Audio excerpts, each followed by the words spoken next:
In sales, it has to be metric driven. It's got to be bottom line driven. How many metrics are enough? What kind of metrics?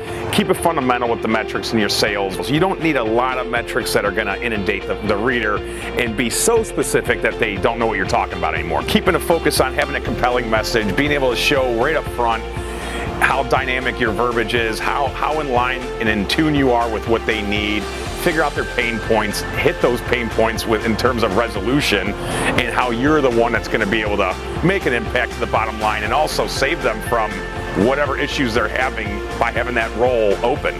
Pinpoint those words that they keep emphasizing across all the jobs.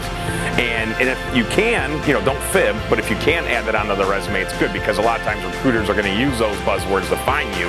Align your messaging with those metrics, and you should be all set in terms of a sales kind of driven resume.